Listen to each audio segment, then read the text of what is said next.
buenas tardes, soy Alex Rodríguez, director de Solascon, y bienvenidos a un nuevo episodio. Esta vez, digamos que tenemos un programa muy especial. ¿Por qué? Porque a mi lado aparecerá ahora mismo alguien a quien ya conocéis de otro programa. Se trata de Juan Antonio Gallardo. Juan Antonio, muy buenas. ¿Cómo estás? Pues aquí lo tenéis, Juan Antonio Gallardo, protagonista de nuestro primer programa de la segunda temporada. Y si os acordáis, le propusimos un reto al final del mismo. Darte una propuesta, un reto que actúes como entrevistador en uno de los programas. Ya tú eliges el invitado. Sí, te lo tengo pensado y además está cerca. Entonces, pues nada, aceptas el reto entonces, ¿no? Acepto el reto y a lo mejor lo hacemos hasta principios muy parecidos a Así que, esto. Juan Antonio, por lo que veo, has aceptado el reto. Sí, lo he aceptado y estamos aquí para hacer un rato de charla de conversación, que yo creo que va a estar interesante. Ajá, ¿estás nervioso? ¿Está bien? Estoy bien. Bueno. Bastante bien. Pues él va a ser el protagonista, el entrevistador de nuestro personaje. Adelanta un poquito, sin decir quién es, sobre el personaje que hoy nos acompaña. Bueno, pues solamente deciros que se trata de una persona a la que conozco desde hace 55 años y que yo creo que prácticamente no voy a necesitar guión para esta entrevista porque el guión lo ha escrito la propia vida. Está claro, muy bien. Así que bueno, ¿queréis descubrir de qué se trata? Mirad el vídeo. Y este es nuestro personaje de esta semana.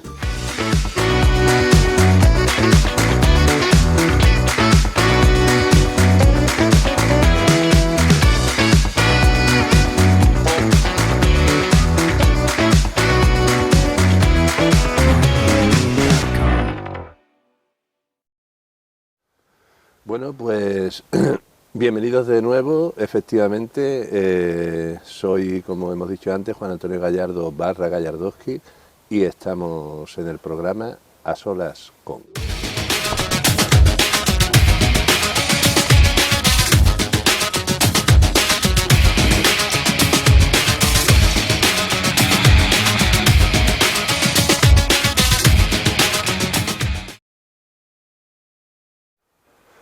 Bueno, pues algunos ya habéis descubierto quién es mi invitado de esta hermosa tarde en la que se está poniendo el sol. Lo estamos viendo, no sé si ustedes lo ven, yo sí estoy viendo el atardecer.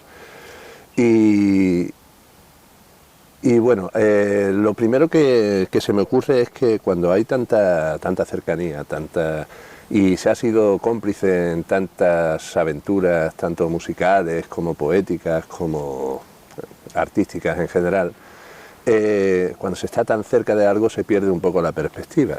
Entonces, cuando Alex me planteó este programa, yo no sabía muy bien qué cosas podía preguntarle a Javier Gallardo, a nuestro invitado, guitarrista, compositor, músico, arreglista y pensador, itinerante. Pero claro, sí que me enfrenté con una paradoja muy curiosa, y es que, por eso decía lo de la perspectiva, ¿no? Que muchas veces cuando se tiene alguien tan cerca y se ha crecido juntos en esto del arte y de la vocación, pues nunca nos hemos hecho las preguntas que se hacen generalmente, quizá las preguntas fundamentales. Javi, ¿qué pasa? Buenas tardes, ¿cómo estás? Buenas tardes, aquí estamos, muy bien. ¿Estás bien? Sí. ¿Estás cómodo? ¿Estás contento de estar aquí? Muy cómodo, muy contento. Bien, me alegro mucho Me porque encanta el estudio que tenéis. el estudio es un marco, esta vez sí que, superando el tópico, sí que es un marco incomparable, y además es un sitio que se llama, no vamos a decir el nombre, no sea que vengan aquí turistas a echarnos fotos cuando estemos cantando y tocando la guitarra. Mejor. Javi, mira, decía antes eso de la cercanía y todas estas cosas, y hay una cosa que yo sí sé cuando me pasó a mí, pero no recuerdo, no reconozco exactamente el momento en el que te sucedió a ti, eso de la vocación que decían los curas, ¿no? Que de pronto estaban paseando por un jardín y se encontraban esa vocación espiritual y religiosa. ¿Cómo te llega a ti? ¿En qué momento te llega a ti esa vocación por el arte en general, por la música en particular, pero fundamentalmente por crear? Por crear, fundamentalmente. Pues muy jovencillo, muy pequeño, me llamaba muchísimo la atención la música, por supuesto, ¿no? El cómic también. Esa es una disciplina que abandonaste desgraciadamente, pero Sí. tenías un talento muy particular para ello. Sí, es que el cómic es un esfuerzo brutal para hacer un cómic ya con una dimensión seria, requiere muchísimo trabajo, mucho esfuerzo, muchas horas, ¿no? Entonces no merecía la pena, ¿no? Y siempre, bueno, claro, de las influencias de niños, de los cómics que leíamos, la radio fue fundamental, las cintas de cassette de la época que era increíble, era un tesoro, ¿no? Tener Sí. una cinta de cassette. Yo recuerdo, por ejemplo, un disco que tenía de la Electric Light Orchestra, y eso era, pues, un tesoro, vamos, era, pues... Sí. Y de tanto escuchar el disco y ver matices, acordes y demás, afortunadamente en casa había una guitarra y fui probando y me di cuenta de que sí, de que no solamente podía disfrutar de lo que me ofrecía el mundo, ¿no? Sino yo también tenía capacidad tanto para el dibujo como para hacer mis propias cosillas musicales, ¿no? Claro, pero enseguida sentiste que el instrumento, el vehículo donde iba a desarrollar la vocación por crear, por hacer cosas, iba a ser la guitarra, ¿o tuviste antes algún tipo de escarceo con otras disciplinas, la escritura? Bueno, el cómic ya lo has dicho. Sí, la escritura en sí no, pero sí la lectura de algunos autores, algunas cosillas en concreto, sobre las cuales yo las leía y las reinterpretaba, quiero decir. Concebía que podían ser de otra manera, ¿no? Que no sé si eso forma parte de un proceso creativo, ¿no? Y el instrumento fue la guitarra porque estaba en casa y me salió fácil, vi que no tenía demasiada complicación. Y también probé con la batería, también me resultó sencillo. Y el bajo también me resultó también sencillo, y en fin. Y si hubiera tenido un piano, bueno, hubiera probado también, seguramente, ¿no? Pero fue la guitarra un poco en ese aspecto. También era una época que se idolatraba mucho a los guitarristas, sobre todo los guitarristas solistas, que eran muy escasos. Sí, sí, sí. Y yo me vi con capacidad de ser solista, y por ahí tiré también un poco, ¿no? Cuando tú hablas de las cintas y de la música que escuchábamos en aquella época, pues claro que sí, yo me acuerdo. ¿Tú te acuerdas de la ELO? Yo me acuerdo de momentos mágicos de escuchando los dos en casa de noche, cuando nuestros padres iban por ahí o desaparecían. Escuchando, por ejemplo, canciones como Noches de Branco Satén, de Moody Blues, los grandes éxitos de Beatles, Rey Speedwagon, y hablamos de gente que tenía que, para escuchar eso, tenía que tener la suerte de pillarlo en la radio, en la FM, que además no teníamos FM, lo cogíamos porque la FM necesitaba de una antena y aquella triste radio no tenía antena, entonces lo escuchábamos a través de la AM, la onda media, en uno de los pocos programas de onda media que ponían ese tipo de música los sábados por la noche. Exactamente, ahí descubrí yo mucho. Bueno, no sabía los nombres de los grupos, de los artistas, ¿no? Pero ahí fue cuando yo empecé a escuchar. Y creo que había una emisora que la cogíamos pocas veces, tenemos la suerte de pillarla, que era de la Base de Rota. Que ahí también. Sí. Yo tenía sabes que se podían grabar ahí las cintas, ¿no?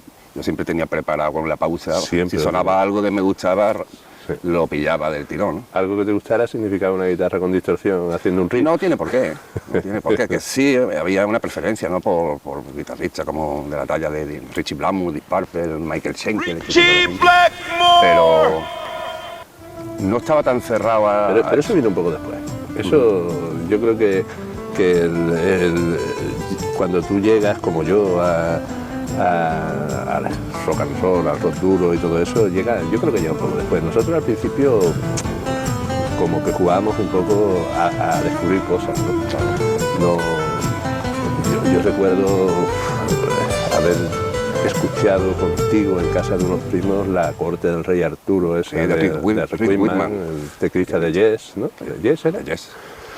Y no teníamos ni idea de nada y sin embargo aquello no... A mí me fascinaba.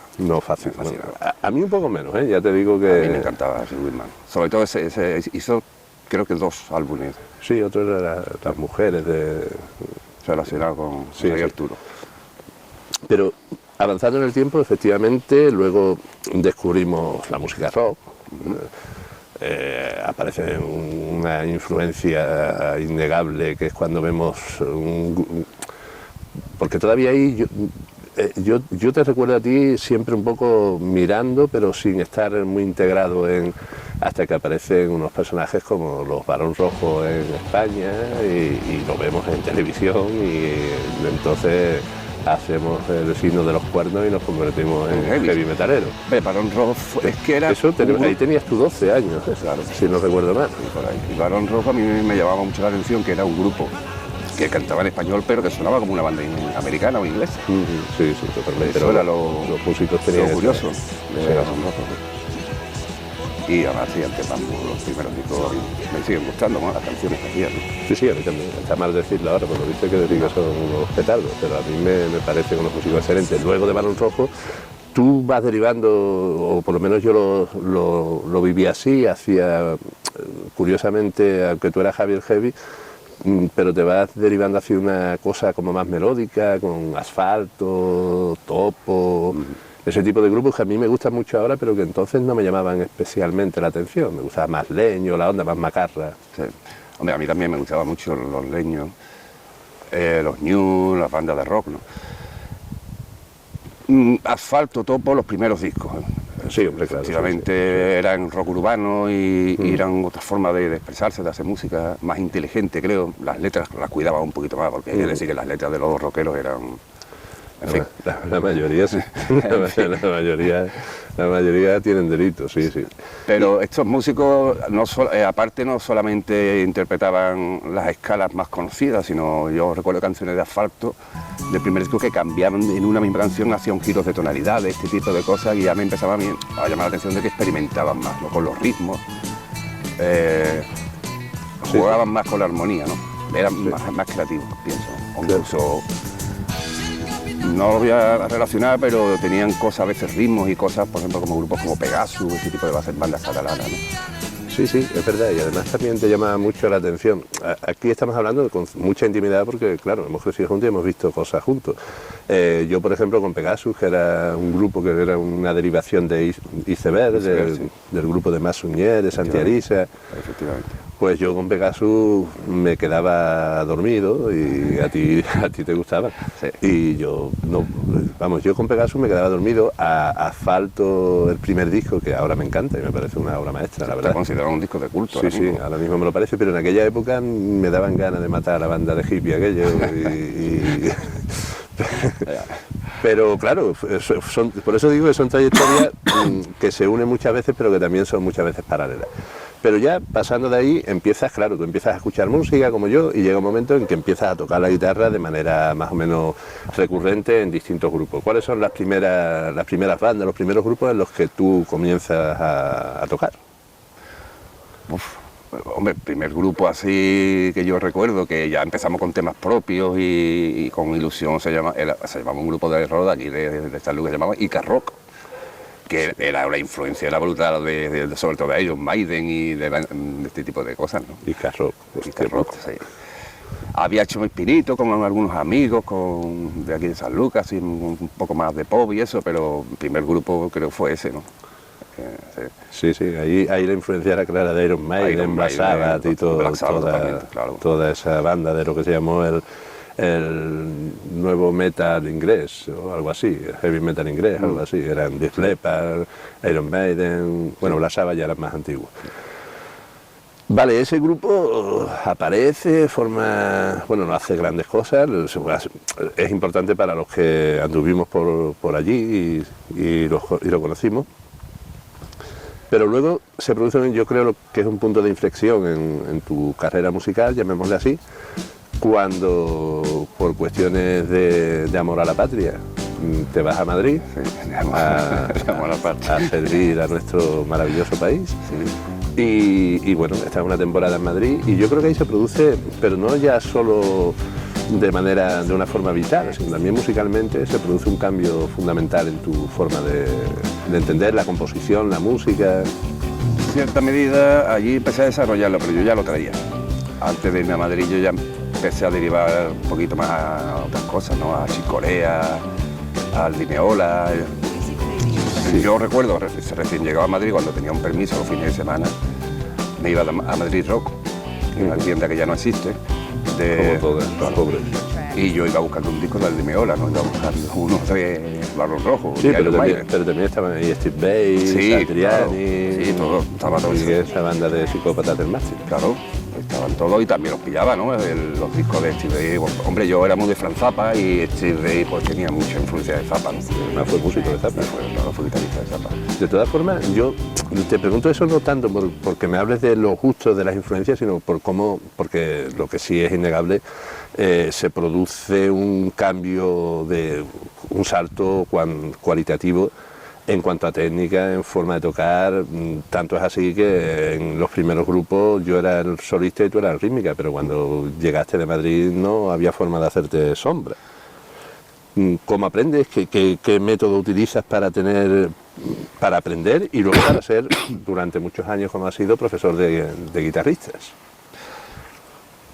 Bueno, el método realmente es un poco disparatado, pero el método básicamente lo creé yo a mi manera. Después estuve un tiempo en una escuela que había allí, estuve 2 meses, no estuve más. En observatorio con un profesor de allí y él me dijo que yo conocía ya la armonía.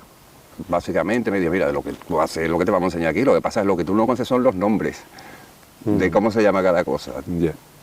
Yo le había puesto mis nombres, me había inventado los nombres a las escalas y ellos me ordenaron, me dijeron, no, esta que tú haces se llama así, esta otra se llama de otra manera. Y me hice yo un propio esquema, tanto del mástil como mental de la armonía musical, ¿no? Y resulta que, claro, que cuadraba con el resto, ¿no? Sí, pero para trasladar ese conocimiento, esos conceptos, necesitas de tener elementos, herramientas que los demás entiendan. No valen cosas que tú te hayas inventado y con las que tú más o menos manejes. Claro, después tratas con músicos y tú le dices la escala que te has inventado y de qué está hablando, ¿no? Tiene que decir esta escala. Eso fue un poco lo que aprendí, ¿no? Con los profesores, pero lo que es la teoría la conocía yo ya, básicamente, con mis propias ideas y me lo fui inventando un poco, ¿no? ¿De qué manera? Oyendo mucho y practicando. Oía mucho un guitarrista, ¿Cuánto ensayabas tú en aquella época? Pues no mucho. ¿Cuánto rato echabas tú? Lo mismo echaba 1 hora al día. Había gente, guitarristas y amigos que echaban 5 o 6 horas y yo decía, pero eso, es que no sé, yo pensaba que era demasiado, ¿no? Que eso es un poco excesivo. Cuando yo te hablaba del punto de inflexión que se produce en Madrid, me refería también un poco al asunto de composición. No sé si eran canciones que ya traías de aquí, de Sanlúcar, canciones que nacen en Madrid, muchas de ellas sí, seguro que nacen en Madrid. Sí. Pero hay un conjunto de canciones de aquella época que te han acompañado a ti y nos han acompañado a los que te hemos seguido durante décadas y que son un conjunto de canciones que yo siempre he pensado y lo comentábamos el otro día, que estaban a medio camino entre... podríamos hablar de un híbrido entre Antonio Vega, Triana, pasado por la guitarra de Blackmore y Steve Vai, una cosa así. De toda esa batidora aparecen canciones como Las nuevas formas de pago, Juventud. Esas canciones las compones en Madrid, en tu casa, con un grupo. Bueno, algunas las tenía ya, como habían dicho. Juventud ya estaba, la hice antes de ir a Madrid. Había algunas que sí, y muchas por la hice en Madrid. Y sí, es verdad, es curioso que lo hablamos el otro día. Yo Antonio Vega no lo escuchaba, ni Nacha Pop, no tenía, de verdad, no lo oía nada. Y con los años pues fui descubriendo, cuando ya fui escuchándolo un poco, sobre todo Antonio Vega, que la similitud es tremenda en las armonías, incluso en las letras, ¿no? Sí, ¿no? Y además preocupado también muchas veces que luego entraremos un poco en eso, de alguna de tus, iba a decir obsesiones, pero no sé si esa era la palabra, ¿no?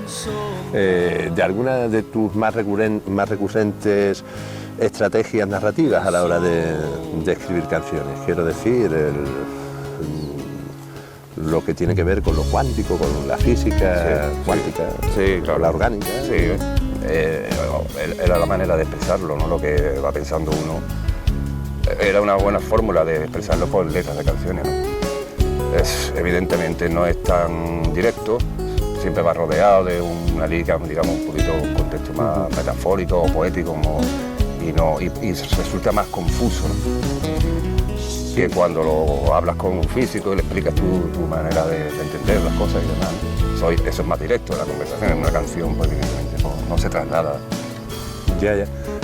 Eso a nivel letras, pero a nivel de composición, cuando yo te he dicho Triana, Antonio Vega, no sé, quizá incluso unos primeros últimos de la fila, también quizá de su primer disco, ¿estoy en lo cierto? ¿Esas influencias de alguna manera pululaban por tu cabeza en aquel momento? Sí. Triana creo que es... Triana seguro porque Triana lo escuchaba muchísimo. Es que es un poco eso, ¿no? Es la influencia de lo que has escuchado, es inevitable en todo, ¿no?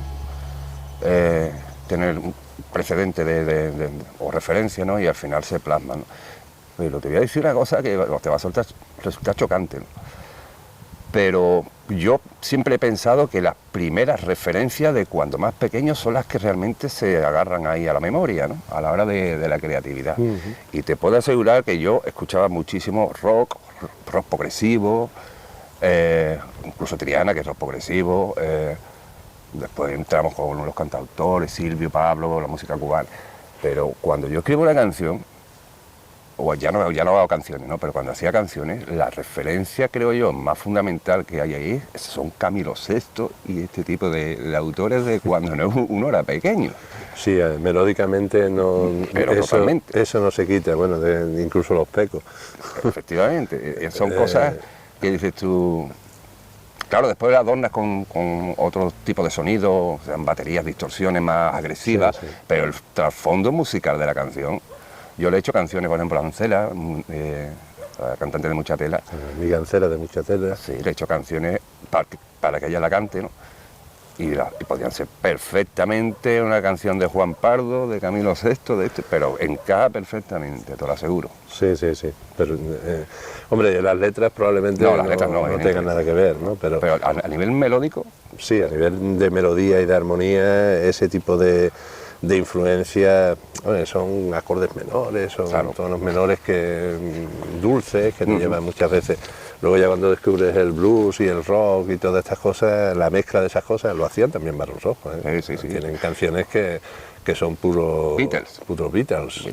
Y Beatles influyen en todos. Sí. En Camilo VI, el grupo que tenía primero, que se llamaba Botines, y se dedicaban a hacer versiones en español de los Beatles. Efectivamente. Es decir, que de cualquier sitio, de todos los sitios, vienen las cosas que vamos desarrollando. Claro. Pero claro, a nivel de letras no. Y yo decía, a nivel de letras, esto de estar siempre juntos, pues como que da cierto pudor a hacer preguntas así que pueden ser. Pero hoy, como estamos como dos perfectos desconocidos, yo quiero saber, por ejemplo, de qué hablan muchas de tus canciones, y me explico. Por ejemplo, ¿qué quiere decir una canción que empiece diciendo qué significa? Si significa algo, que la poesía no tiene muchas veces que tener un significado concreto, ¿no? Pero una canción que empieza diciendo, dame tiempo para ser un engaño. Ese verso a mí siempre me ha resultado hermoso, pero inquietante. Dame tiempo para ser un engaño. Bueno, esa canción, la frase en sí está suelta, pues pierde un poquito el hilo, el contexto, ¿no? Me acuerdo que de la canción, cuando yo la escribí en Madrid, venía a contar que todas las cosas que ocurren a diario, cotidianamente, a las personas son importantísimas, ¿no? Entonces, una de las primeras frases que dice, dame tiempo para hacer el mensaje del año, como si fuera, pues, me ha ocurrido algo que toda la humanidad tiene que saberlo y es el mensaje del año, este es mi mensaje, ¿no? Ajá. Y no es tan importante, quiero decir, es tan importante como lo que le pasa a tu vecino, ¿no? Por eso, dame tiempo también para hacer un engaño, el mensaje del año, jugaba con ese tipo de... Vale. Esa más o menos la entiendo. Y otro verso que también siempre me ha llamado mucho la atención es otro que dice, no me hace falta que digáis que más cantidad es más suerte y que elevado al cuadrado da felicidad. Ese más o menos lo puedo descifrar. Esa también, claro, esa canción, Las nuevas formas de pago, creo que es, ¿no? Las nuevas formas de pago, efectivamente. Sí. Bueno, juega un poco con el mismo concepto. Fíjate que yo no he escrito muchas canciones, aunque sí están relacionadas con el ser humano, las sensaciones humanas, ¿no? Pero en este caso también va un poco de lo mismo, ¿no? Juega un poco a los valores, ¿no? de las personas, ¿no? Y que muchas veces pues se está valorando o incluso se está trapicheando por la voluntad de... Sí, es que esa sí puede tener ese sentido mucho más materialista, ¿no? En el sentido de no me hace falta que digáis que más cantidad es más suerte. Y que le va a dar al cuadrado la felicidad, porque muchas veces no... Sí, es una cuestión puramente de bienes materiales, pasta, dinero, intereses y todas estas cosas. Bueno, se lo escribía yo esa la escribí yo jovencito también. Sí. Vale, y eso que hablábamos antes, y siempre lo hablamos un poco en broma, medio en serio, de tu inquietud, llamémosle meta o patafísica. De alguna manera ha influido tus canciones, no digo ya las letras, que sí, que probablemente, pero fundamentalmente el tono de tu música, que tiene un pequeño, digámosle, un subrayado más melancólico y más oscuro que alegre y dicharachero. No, sí, yo no he escrito canciones de amor, creo, nunca. No por nada, no porque no tenga algo en contra de eso, sencillamente porque no me salen. No. Bueno, con Ancela sí le he hecho algunas coplas, sí, que tienen... Pero mías no, porque no... Sí, hay ángeles caídos. Claro, eran otras inquietudes, ¿no?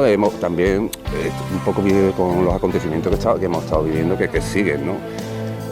Por ejemplo, Ángel Caído creo que la escribí cuando la primera invasión de Irak, creo que fue. Sí, puede ser de esa época. Puede ser de esa época, claro. Y venía a contar, pues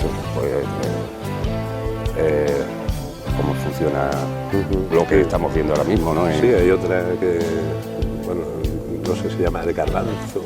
Sí, también está relacionada. Eso fue la segunda invasión de Irak. El hambre que se produce. Sí, son inquietudes, hombre, la verdad que un chaval de entre 16 y 19 años no se estaba preocupando en aquel momento precisamente por el peinado ni por que se le perdiera la novia en un supermercado. No, para nada, a mí eso me dolía. Y me sigue doliendo, hombre, ya uno desgraciadamente pues, va perdiendo la sensibilidad, ¿no? Es que hay que acorazarse contra la barbarie. No, es que eso no va a cambiar. Si no te destruye, literalmente. Y la otra parte más mística, digamos así, es otra inquietud que he tenido yo de siempre, ¿no? Igual que la pasión por el arte, también me ha atraído siempre muchísimo lo que es la física y la matemática, siempre, de pequeño. Pero por una cuestión, yo muchas veces me lo he planteado, digo, bueno, ¿yo por qué me llama tanta la atención y por qué quiero descubrir, ¿no? Es algo que lo he tenido siempre y hasta que no doy con las respuestas, que no me quedo tranquilo. Entonces me hago preguntas que son complejas, pues son complejas, porque según cada vez vas más descubriendo, la pregunta siguiente va a ser más casi inexplicable. Y que eso es un círculo bastante complejo, porque a veces ya la física, cuando se ha desarrollado tanto y cuando ha ido evolucionando como está evolucionando, empieza a pasar al concepto de filosofía. Sí, incluso... Y de la filosofía a la religión, casi. Efectivamente. Conocimiento, filosofía y religión son una tríada que... Sí. Religión como metáfora del conocimiento, si se quiere, muchas veces. Efectivamente. Y filosofía como entendimiento, el tratamiento que se hace de lo que se ha ido entendiendo. Claro. Entonces, pues de pequeño yo siempre me he preguntado, esto tengo que saber yo por qué. Ya, y esa atracción pues no la he perdido nunca. Entonces lo reflejaba también las canciones, ¿no? Un poco, ¿no? Ya, pero esas preguntas que no tienen respuesta, buscarlas conduce a la melancolía. Claro. A ninguna certeza y probablemente a más dudas, ¿no? Sí. A más dudas, y hay que parar. Lo decía la famosa frase del sueño de la razón, ¿no? Produce monstruos, ¿no? Hay que parar muchas veces porque, sí, producen monstruos. Claro, el monstruo fundamental que producen es la inmensidad del conocimiento es decir, entender desde la actitud de una hormiga el universo completo, pues claro, es como querer entender por qué hoy me ha matado esta pisada de ser humano. Pero vamos a irnos otra vez al rock and roll y a la música, y vamos a dejarnos de misticismo, porque enseguida ha habido ya, en el momento que hemos hablado de esto, ha habido un póster gay ahí al lado. Alguien se ha ido a caer, así que vamos a dejar esto para que se pueda emitir tranquilamente en horario infantil. Estupendo.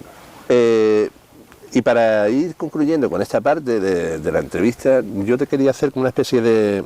una cosa que muchas veces define muy bien a los personajes. Yo lo he copiado de algún sitio y me apetece así hacerlo contigo. Es una especie de cuestionario donde te planteo dos posibilidades, o dos artistas, dos músicos, dos historias. Perfecto.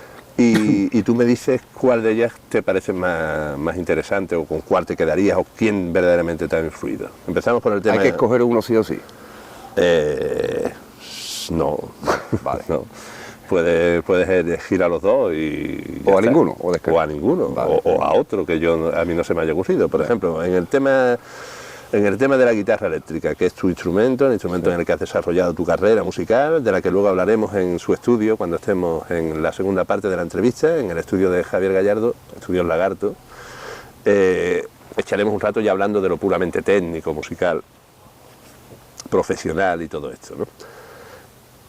Pero esta parte, que sería así un poco más divertida, por ejemplo, en el tema guitarrero, guitarrista Blackmore, Richie Blackmore, guitarrista de Deep Purple, de Rainbow, o Jimi Hendrix. Richie Blackmore. Bueno, pues razónamelo un poco, brevemente. Porque pues, para muchos Hendrix ha sido, bueno, para mí un poco, pero para mí más por una cuestión estética, que puramente musical. Luego musicalmente, a mí Hendrix no me está diciendo más ahora que cuando lo escuché por primera vez en una imagen de Popgrama, de un programa que había en la segunda cadena, cuando se ponía música de ese tipo. A mí Jimi Hendrix, yo siento estar en contra, no en contra, sino no desacuerdo, ¿no? Sí, con la mayor parte del mundo musical, porque es una referencia. A mí nunca me ha gustado, no me ha llamado la atención. No voy a decir que no sea haya sido muy buen guitarrista, pero nunca me ha dicho nada. Ha sido tan pentatónico, exclusivamente pentatónico, y los recursos están siempre los mismos, tan repetitivos. Para los que no sean guitarristas, pentatónico no es un insulto. Es una escala. Es una escala muy... de las primeras escalas que se aprende, es muy común, muy utilizada, es, digamos, una armadura que todo el mundo utiliza, que después, a partir de ahí, pues empieza a desarrollar un poquito más de armonía. Para los que conozcan a este guitarrista, es la que yo uso. No sé, yo creo que Hendrix, en su momento, porque claro, fue en la época que nació, por eso obtuvo la popularidad y porque fue de los primeros que metió fuego en una guitarra, esas distorsiones, por primerizo, me imagino. Pero hoy día, Jimi Hendrix, tú escuchas a un tío que toca como Jimi Hendrix hoy día en cualquier sala de concierto y te parece un guitarrista mediocre. Ya, pero en ese aspecto yo creo que hay muchas veces el guitarrista no es solamente el guitarrista, no, sino no hablo de la técnica. Yo hablo del carisma del personaje que se enfrenta en un escenario. Claro, eso es como Miles Davis. Hoy día aparece Jimi Hendrix, un tipo como Jimi Hendrix, con ese físico, con esa forma de moverse en el escenario, con esa capacidad de emocionarse y emocionar al público. Tendría cosas parecidas. Blackmore también quemaba guitarra y sí, pero Blackmore había mucha técnica, mucha armonía, mucha creatividad, mucha innovación. Era otra cosa. Y son prácticamente contemporáneos, ¿eh? Sí. Se utiliza siempre el ardid de que Hendrix inventa lo que es la guitarra de rock, pero es que prácticamente son contemporáneos. Eric Clapton y Hendrix se llevan 2-3 años, vamos, que en aquella época aparece mucho, sobre todo porque Hendrix muere, además muere como un héroe de la guitarra, yonki perdido, esas cosas que no tendréis ni que asomaros nunca. Claro. A la guitarra sí. Efectivamente. Vale. De otras estructuras musicales, ¿Mozart o Bach? Difícil. Te puedes quedar con los dos, pero si tuvieras que decidir en algún momento por qué, un poco, qué prefiero, es decir, si solamente tuviera que elegir un disco del Incendio porque Jimi Hendrix ha quemado la guitarra y ha quemado el puto estudio de grabación, ¿quién coge? Mira, Bach es más cercano a lo que yo entiendo como composición. Es más contundente, aunque la Mozart también tiene cosas súper contundentes, siempre está más relacionada con escala, tiene cosas muy bonitas también, pero muy bonitas en el sentido de escalas mayores, ¿no? Y de armonías mayores. Pero lo veo un autor mucho más contundente, pero es que Mozart hace, o lo que sea que haga, hasta la partitura más melódica y suave, y está tan bien escrito eso, está tan bien hecho que no se puede decir, pues mira, prefiero la otra parte, porque es que es tan bueno Mozart también, es que es muy complejo eso. Es que yo creo que incluso Bach en esa tesitura elegiría Mozart. Posiblemente. Yo creo que Bach, si tuviera que quedarse entre Mozart y Bach, elegiría Mozart. Porque además Bach tiene ese... Hay un... Cioran decía que si hay alguien que le debe todo a Bach, es Dios. Eso está muy bien. Bueno, vamos, seguimos avanzando. Estilos musicales, el jazz o el rock. El jazz en sus más amplios parámetros y el rock en sus más amplios parámetros. El rock va, bueno, pues desde Buddy Holly a Elvis Presley, pasando por Rolling a... Pues te digo lo mismo. Hoy día, mira, hombre, he pasado por los dos y soy devoto del jazz, como tú sabes, y del rock también, ¿no?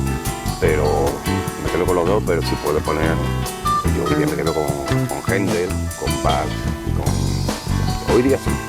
No sé, quizás sea un poquito por saturación, tantísimo, todos los años escuchando tanto blues, tanto jazz, tanto rock. Evidentemente los clásicos siempre han estado ahí, ¿no? Pero hoy día lo que más escucho es, sobre todo Händel. Yo tuve una época muy jazz, como tú sabes, que me interesó muchísimo. Bueno, no estamos aquí para hablar de mí, pero sí quiero hacer esta puntualización porque llegó un momento en el que me di cuenta que no los músicos de jazz, sino el público de jazz, ¿sí?, el más exquisito incluso, está deseando encontrar una armonía que pueda reconocer. Es así. Y me he dado cuenta también, bueno, de que los oyentes habituales de jazz, que no sean músicos, los músicos sí es porque están aprendiendo, están pillando cosas, pero utilizan el jazz como música de fondo, música para estudiar. Fíjate, jazz para estudiar, cuando si te paras un momento, si te pones a estudiar al batería, no, para estudiar otra cosa, quiero decir, para estudiar, yo qué sé, para ser notario. Sí, una carrera o cualquier cosa. Para notaría, claro. Que hay que ser triste para ser notario. Bueno, pues es una vocación. Vamos a ver. Y al final, pues me he dado cuenta de que el oyente de jazz lo que hace fundamentalmente es utilizarlo como música de fondo. Y sin embargo, el oyente músico de jazz, ¿no?, está oyendo música para aprender y está haciendo otras muchas cosas. Pero al final estoy con Jorge de Los Ilegales, que decía aquello de que el jazz solo es una forma de tocar. El jazz solo es un invento mal pagado. Hombre, no es... a ver, es verdad que el jazz está muy pensado para la música. Sí, excepto el blues. Hay mucho músico, mucho público que no es músico, pero siempre con una vinculación con la música va a tener, ¿no? Pero el jazz es una forma de expresarse que pocas veces te va a emocionar. Te va a emocionar en el sentido... Depende del estilo, hombre. Sí, claro. en el directo sí. En el sentido armónico me refiero, en el sentido de te puedes emocionar porque son tan buenos unos tíos, ¿no?, que te quedes por la ejecución, pero en el sentido armónico es muy difícil. Tienes que pasar por músicos que también están considerados ya como gente como Django Reinhardt, que son más armónicos, más melódicos. Stefan de la Peli, este tipo de cosas.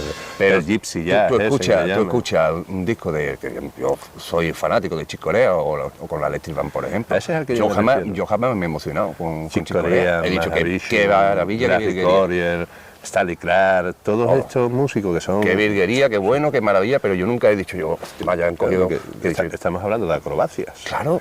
De acrobacias musicales, quiero decir, que son magníficas, que no digo yo que no. De todas formas, dices tú lo de emocionarse. A ver, a mí pocas músicas más, de verdad, emoción, incluso de llegar a saltarse las lágrimas de lo hermoso que era la música, Nina Simone. o Sarah Vaughan, o Billie Holiday, e incluso Mike Davis. Más armónico. Es más Claro, armónico. Ese ya es... Sí lo entiendo. Ahora, El del malabarismo. cuando han llegado a torcerle el pescuezo a la música, el mismo Mike Davis, como incluso Paco de Lucía decía en algún momento, cuando otros estaban haciendo óperas y maravillas, yo estoy haciendo cositas buenas. Cositas buenas muchas veces es algo que sea más natural. Sí. Pasamos a otra cosa. Poesía. ¿Lorca o Alexandre? Alexandre. ¿Por qué? Dime, explícame eso, porque yo te hago esta pregunta con mala intención. Ya. Es que estamos lo mismo, me poner los ejemplos que los dos son Pero Lorca, magníficos. Alexandre tiene su época, vamos, toda su poesía prácticamente surrealista. Lorca tiene su época surrealista. Pero Esa es la clave. cuando los dos se ponen en la línea de salida del surrealismo y juegan en el mismo y juegan en la misma liga, digamos, la liga del socialismo. Yo me gusta más Lorca, obviamente. Lo que pasa es que Alexander más completo toda su trayectoria, ¿no? Tú sabes que yo soy muy del surrealismo. De hecho, le he musicado Claro, mucho poemas. hacía esta pregunta porque efectivamente tú en el último disco del que vamos a hablar ahora cuando vayamos para el estudio, que se llama Llegada a las Estrellas, hay poemas de Alexandre que están musicados por Javier Gallardo y que están con colaboraciones que luego citaremos. Pero vamos a dar paso ya a la última pregunta, que no va a ser ya una pregunta, sino dime un cineasta que te interese. Wow. A mí, la referencia mía, digamos, en el cine, que hay gente que sí que me encanta, que es muy buena, pero es Stanley Kubrick. ¿Y una película de Stanley? 2001. Y aquella que tenía de teléfonos rojos. Volamos hacia oscuro, genial también. A mí es que esa película Genial. me parece, Y la francamente, última que hizo con... la de Tom Cruise. Sí, genial. Tú sabes que esa película tuvieron que repetirla entera después de estar montada. Stanley Kubrick era un maniático de la perfección. Pues después de estar la película completamente montada, ojos medio cerrados, sí, o cierra un poco los ojos. Es la última que hizo Kubrick con Nicole Kidman y con Tom Cruise. Saldrá un rótulo aquí y lo dirá. Es una película fantástica, además con una música espectacular. Siempre Kubrick tenía Bueno, Kubrick, la música. Kubrick en Odisea del Espacio, Ligeti. Yo creo que el compositor contemporáneo, el único que a mí me parece que no ha perdido la chaveta delante de la partitura. Y me parece una cosa fundamental en las películas de Kubrick, también en El Resplandor. El personaje de Nicholson, que es siempre excesivo en sus papeles, ahí me parece que crea... Yo creo que convierte a Nicholson en el monstruo que luego ha sido, ¿no? Es posible que le afectara tanto a la peli que... Sí. Bueno, hay un detalle de esa película también, ya por hablar un poco así de cualquier cosa. El doblaje de la actriz lo hizo... Hay una actriz española que no recuerdo, Verónica Forqué. Hizo el doblaje de esa actriz que fue criticadísimo por toda la crítica del cine y ahora se considera uno de los doblajes más acertados de la historia del cine. Eso quiere decir un poco cómo funcionan las cosas, ¿verdad? Por ejemplo, sacamos un disco como Llegada a las Estrellas, que en su momento no se entiende y probablemente cuando lleguen los de las estrellas a esta tierra digan, coño, ¿cómo Javier Gallardo? ¿Tú cómo piensas eso? No lo sé. Yo sé que el disco no es fácil de entender, las letras, ¿no? Hay que conocer. Supongo que tú algo pues, vas a entender porque me conoces, ¿no? Pero hay gente que la escucha ha dicho que yo no tengo ni idea de qué estás hablando, tío. Este disco. Y es verdad, lo entiendo perfectamente, pero bueno, no por eso no voy a dejar de expresar las cosas como creo que hay que decirlas, ¿no? O sea, también te voy a decir algo. Muchas veces este tipo de cosas no se graban pensando en los demás, sino lo hace como una cosa personal tuya. E incluso cuando piensas en alguien cercano y que lo va a entender. Es como un intercambio, mira, pues esto lo he como cuando intercambiamos canciones o... Pero yo estaré siempre en contra de aquellos que dicen yo hago las cosas para meterla en un cajón. Yo creo que es que yo sé que tú no lo puedes hacer así porque es imposible, porque la voluntad de crear da igual a dónde llegue. Claro. Da igual, eso sí, una cosa es que da igual a dónde llegue, pero una cosa es que se saca para que llegue a alguien, me parece fundamental. Claro, a gente que tú sabes que lo va a oír. Esa es la parábola más bonita de eso, son los mensajes esos que van a través del espacio-tiempo y llegan pasados miles de años. Y bueno, ya algo parecido a lo del planeta de los simios. El final maravilloso de Charlton Heston diciendo lo habéis hecho, pues ese juego espacio-tiempo yo creo nos estamos poniendo muy trascendente, pero es que mi hermano y yo cuando nos ponemos a hablar así somos así de trascendentes. Nuestras cenas de Navidad al final nos quedamos solos. Normal. Y incluso el pavo resucita. Bueno, vamos a poner fin a esta con una pregunta no menos trascendente, y entre las afinidades, las cosas que más te gustan, ¿con quién te quedarías? ¿Con Niels Bohr, que fue padre de la física cuántica y premio Nobel, o con nuestro amigo Albert Einstein, el de los pelos de loco? Bueno, los dos me llaman mucho la atención, pero hoy por hoy, ninguno de los dos. Pero Bohr está muy superado, ¿no? Claro, casi todas las... Todavía las de Einstein se mantienen en lo que son las matemáticas orgánicas. Más o menos. Pero gran parte de la teoría de Einstein está basada en algo irreal, ¿no? Ilusorio. Eso tenemos que explicarlo, pero quizás sea en un próximo programa con Iker Jiménez Exactamente. de presentador. Yo me quedo con hoy día, si puedo decir otro nombre, y además se llama Julian Barbour. Julian Barbour. Inglés. Creo que es de los que más se está acercando a lo que parece ser que está pasando de verdad.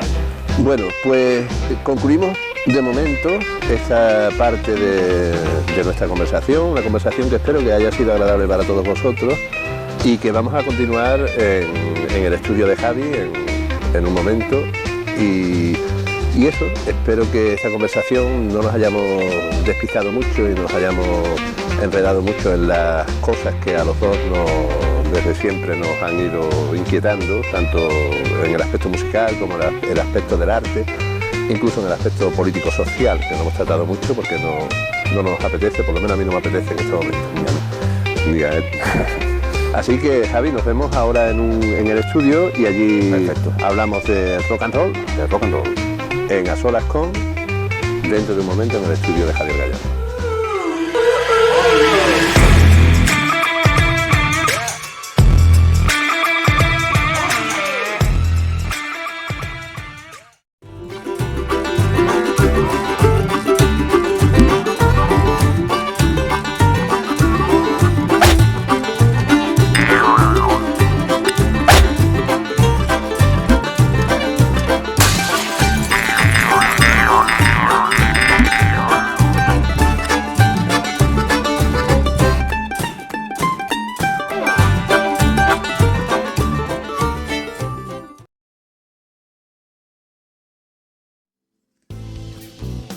Antes de dirigirnos al estudio de Javier Gallardo, permitidme que comparta con vosotros un recuerdo, una historia. Hace ya mucho tiempo, muchos años, conocí a Javier Gallardo aquí en Sanlúcar de Barrameda. Venía a pasar los fines de semana cuando mis padres iban a visitar a mi abuela y escuchaba su música. Sobre todo en aquella época, sobre todo era jazz. También recuerdo los conciertos que daba en el local emblemático aquí en Sanlúcar de Barrameda, que se llamaba y se llama El Almacén. Ahí es donde conocí al verdadero Javier Gallardo, músico. Javier Gallardo, pues ya lo ha dicho su hermano, tiene una trayectoria inmensa. Nació en Huelva el 18 de julio del 69 y con 13 años ya tocaba la batería y guitarra con Juan Carlos Valenciaga. En el 88 viajó a Madrid, donde le incluyen en 3 bandas de blues, destacando especialmente Contraste Pelo Blues. Un año después estudia en el Conservatorio de Madrid con Jaume Brown y Chema Vilguer y en el 92 retorna a Huelva y ya se instala en Sanlúcar de Barrameda, donde contacta con grupos de Sevilla y Jerez como Cuervo Rojo y Red Polvo. Después, Javier Gallardo Grupo, la Big Band Quartet, el Teatro, Los Faraones. Con este último grupo es finalista del Lagarto Rock. En el 97 viaja a Tenerife para tocar durante algún tiempo en el Hotel Bahía del Duque y forma parte de la banda de Pedro Guerra. Ha colaborado con músicos de la talla del Barrio, Tomasito, Jaquín, Barrio Latino, Aguacadabra, Bran Ruff, Chris Colvin, la Pepa Blues Band, Chiqui Mariscal, el Lebrijano, pues muchísimos, ¿no? Y actualmente pues actúa y sigue actuando con músicos de mucho nivel. Pero realmente para mí es un honor que haber compartido escenario con él. Pero lo más importante es que conozcamos también a Javier Gallardo persona, al Javier Gallardo místico, al Javier Gallardo un poco tocado del ala en temas esotéricos, a Javier Gallardo científico, al Javier Gallardo pensador y sobre todo, y lo más importante, al Javier Gallardo amigo. Os dejo con su hermano en esta segunda parte de la entrevista, que seguro será tan interesante como la primera. Come on.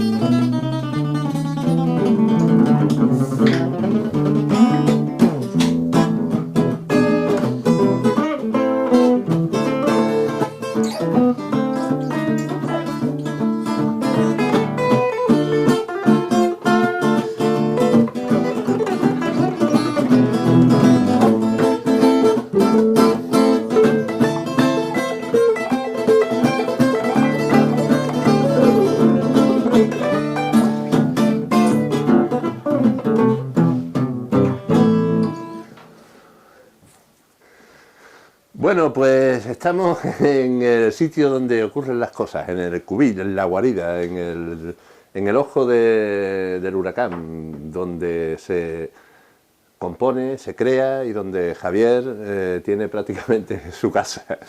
El estudio de Javier Gallardo, de Javi, el estudio Lagarto, donde yo personalmente he pasado ratos magníficos y como habéis visto en las imágenes anteriores, si se han llegado a grabar, no solo pasamos ratos magníficos, sino que no podemos sustraernos a la posibilidad de cantar, tocar y hacer un poco el cafre. Javi, ¿qué pasa? ¿Cómo estás? ¿Cómo seguimos? Aquí estamos. ¿Es así? ¿Este es el sitio donde ocurren las cosas y donde Pues sí, compones, hombre, creas? básicamente aquí es, sí.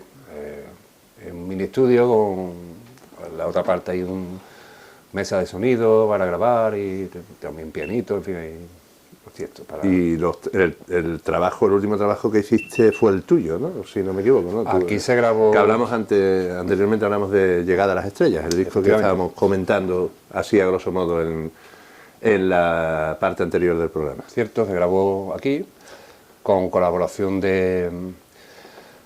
Mucha gente participó cantando las canciones, Elena Merelo, estuvo Ángel Román, Facundo, un amigo argentino que vino. Claro, nuestro amigo Facu. Un saludo para la Argentina en general, pero para Facu en particular y para su padre Pedro, que Pelo Melero. En fin, estuviste, hay partes tuyas también del disco, una canción en concreto también. La mejor. Muy bonita. Pepe Torres hizo algunos saxos, algunas flautas muy bonitas también. Y el resto, básicamente el resto de la instrumentación la hice yo.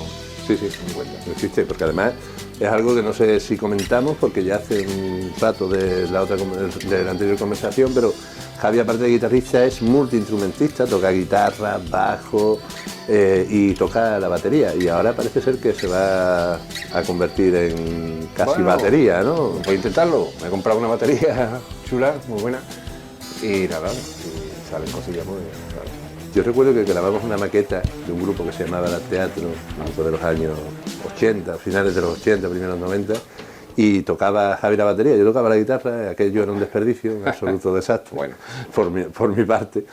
Y Javi tocaba la batería, y recuerdo que grabamos la batería de las canciones sin craquetas, Sí. pero no solo sin craquetas, pero además sin referencia. La referencia con la que grabaste fue la propia canción en la cabeza. Básicamente, sí, me acuerdo. Eh, Sí, la tenía en la cabeza y claro. Y sí. Me acuerdo de músicos que escucharon esa maqueta que no creían lo que estoy diciendo. Eso forma parte de lo que es el sentido del ritmo, el oído y la capacidad musical de un personaje como Bueno, Javi. sí, tuve suerte, salió.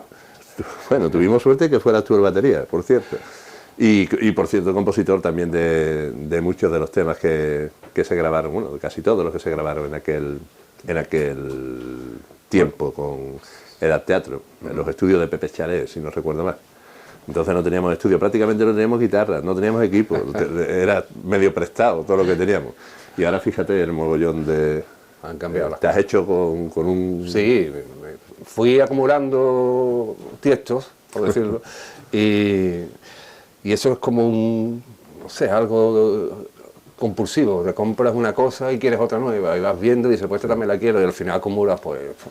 Bueno, pero ya si tiene además un uso profesional como es el que tú haces de él, Sí, pues, claro. pues entonces tiene sentido. Y aparte de en el estudio, en este estudio he grabado yo también, he grabado el disco de La Cenicienta, que bueno, lo graban. Se grabó aquí, efectivamente. Este estudio tiene la magia de que llegas con una canción y de pronto se convierte en una cancionaca por los arreglos de Javi, por la producción y porque el hecho de que toque todos los instrumentos produce una seguridad también, ¿no? A la hora de ver la música de una manera total. Tiene la parte esa, pero tiene una parte negativa de que, hombre, si digamos, el que produce el disco bueno, también es, digamos, el multiinstrumentista del disco, en algún sentido todo suena un poco a una persona, Sí, entonces sí, siempre sí. es bueno ver otras opciones, ¿no? Sí, pero yo no lo digo tanto como para tocarlo como para producirlo, tener una visión completa de la eso música, sí, ¿no? eso Es lo sí. que quiero decir. Sí. Se puede comprar una canción, hablo de mi caso, y solamente tener en la cabeza la guitarra y la voz. Sí, lo que pasa es que las canciones que tú traes yo las veo fácil. Muy Veo complicado, quiero decir que veo del tirón cuál es la idea, ¿no? A lo mismo a otro músico no lo entiende tan rápido, pero yo claro, del tirón digo sé por dónde va. Claro. Entonces ya me viene a la cabeza hasta los instrumentos que vienen y demás, ¿no? Me acuerdo de una canción que tú hiciste muy chula que se llamaba La Virgen de los Reyes. Sí. Y sin tú decirme nada, yo vi que eso iba en la onda Grappelli y Django Reinhardt. Efectivamente. Y sí, claro, digo aquí guitarras acústicas con trabajo y una batería con la escobilla es lo que le... ¿Y el rimillo cómo era de esa de la Virgen de los Reyes?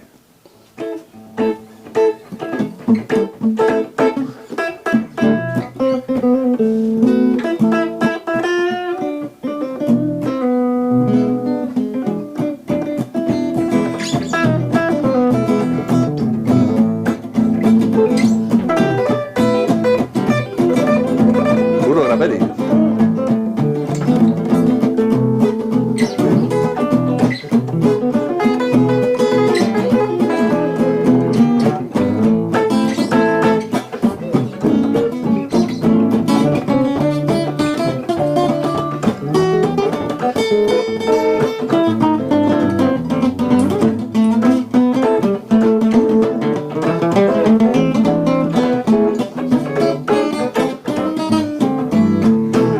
Vamos a dejarlo que nos volvemos locos.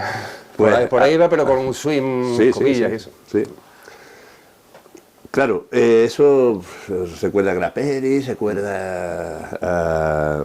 ¿Cómo se llamaba el guitarrista? Django Reinhardt. Django Reinhardt, efectivamente.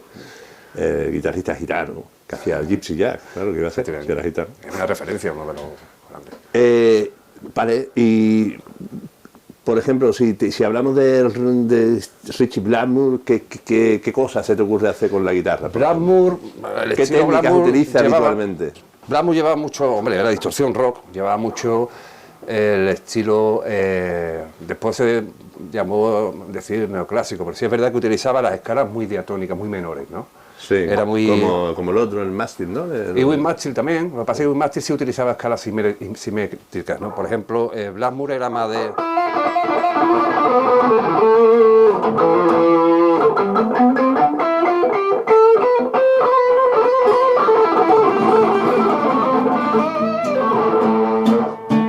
El mástil hacía lo que hacía Blackmore, pero también metía muchas escalas simétricas, ¿no? Sobre acordes simétricos.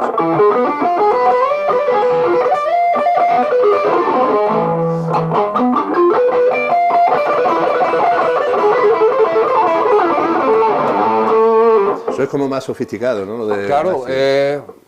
más referencia más a Juan Sebastián Bach, este tipo de gente que hablamos, sí. ¿no? Era un pirado, por lo visto, de la música clásica. Sí, el sí. tipo. Y era un fan de Richie Blackmore. Sí, sí, evidentemente, al principio sí, es verdad. pero Blackmore era más diatónico y a la vez también pues muy de cuartas.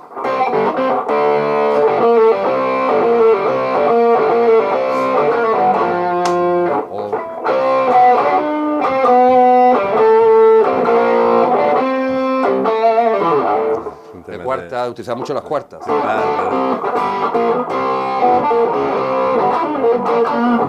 A ti te ha influenciado mucho en tu Mucho, toque. muchísimo. Richie Blackmore es una de... Yo creo que el rock es probablemente una de las influencias más importantes que tienes tú, Sí, musicalmente. Blackmore, sí.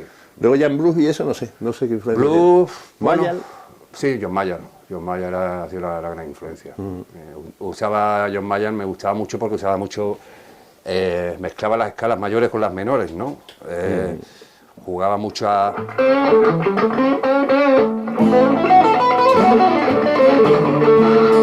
Sí, no se dedicaba al contexto pentatónico,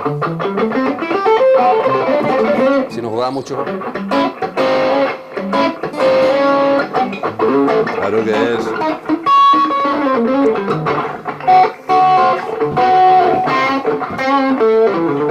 Sí, que eso lo hacía también el otro, el Johnny Winter, el albino ese, que es como llevar al mundo blanco el blues del Mississippi, del delta del Mississippi, ¿no? Eso que hace. ¿Cómo es lo de esto? Pues,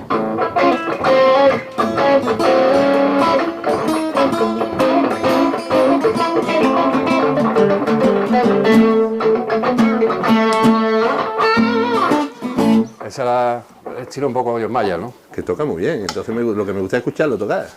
Y habla menos. También había uno que me gustaba mucho que era Zappa. El Zappa amigo tenía Frank. una virtud a mí me gustaba mucho. Todo esto lo hacemos por dinero, decía Frank Zappa. La virtud que tenía Zappa era que él cogía, por ejemplo, una nota, estamos en la, ¿no? Hablemos de un la, ¿no? Y él modulaba mucho sobre la nota, ¿no? Y le daba los caracteres musicales que requería. Por ejemplo, si estaba en menores, si quería hacerlo en mayores, sigue siendo la misma nota que le cambiaba el carácter. Lo quería hacer en frigio, no dejaba de ser la misma nota. Debe ser el la, claro, que continuamente se mantiene la nota, digamos, dominante, Claro, pero... y modulaba mucho sobre los acordes, ¿no? Pues ya veis que como nos pongamos a hablar de guitarra, Javi y yo podemos tirarnos, y de músicos, y de animalitos, podemos tirarnos días. También lo hay. Bueno, pues este es he dicho antes la guarida, el cubil, pero también el arca de Noé de Javier Gallardo. Aquí está la jauría y... Bueno, otra cosita ya para terminar. ¿Qué equipo suele utilizar cuando vas por ahí tocando en directo y qué proyectos tienes ahora? Dos preguntitas y ya. Vale, pues yo llevo... mira, tengo un Fender que no se ve en la cámara, pero está ahí, es un ampli Fender de 100 vatios que me da muy buen resultado, y esta pedalera Vox, que de momento está funcionando, que también sus preamplificadores y su sonido, vamos, de una configuración sencilla, y con eso, vamos. Generalmente llevo una guitarra Core, que tiene muchísimo cuerpo, a veces cojo esta Gres o una Strato que tengo ahí. Y proyectos, pues mira, ¿hablas de directos o de proyectos de En general. En general, bueno, yo estoy escribiendo una nueva cosa que estoy haciendo, pero no está tan pensada para la guitarra, aun siendo guitarrista.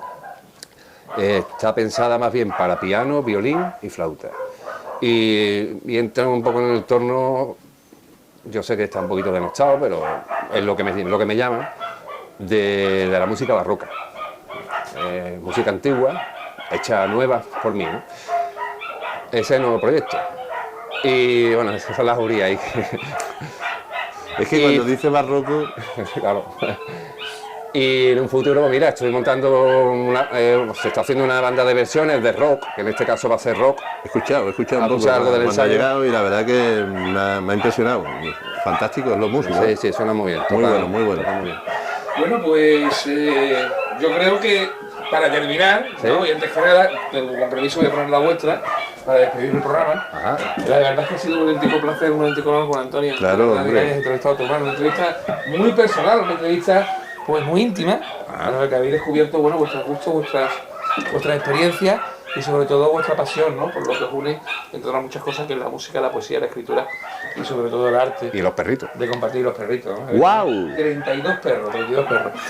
Y bueno, y mientras mostramos unas imágenes de tu estudio, montado con tu esfuerzo, Sí. me gustaría, si no sé que Juan Antonio, por supuesto, le cedo que despida el programa, pero me gustaría que improvisaseis cualquier cosita para los oyentes de Solas Con, improvisáis los dos alguna cosita. Claro, bien, claro, y así estamos- despedimos, Venga. y ya tú despides cuando quieras, ¿de acuerdo? Muy bien, Y pues. yo me voy, solamente deciros que estamos en Solas con Javier Gallardo, entrevistado por su hermano Juan Antonio Gallardoski. Ya sabéis que todas las semanas pues tendremos un nuevo invitado con muchas cosas que contar y muchas cosas que mostrar. Gracias y nos vemos. Chao.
Pues muchas gracias, Javi, por la entrevista, por el rato y por estar siempre ahí con tu guitarra y con tu talento, Muchas gracias. ayudándonos a los músicos que tenemos menos talento y menos guitarra, y componiendo, creando y siendo un tipo excelente. Gracias. Gracias a vosotros. Eh.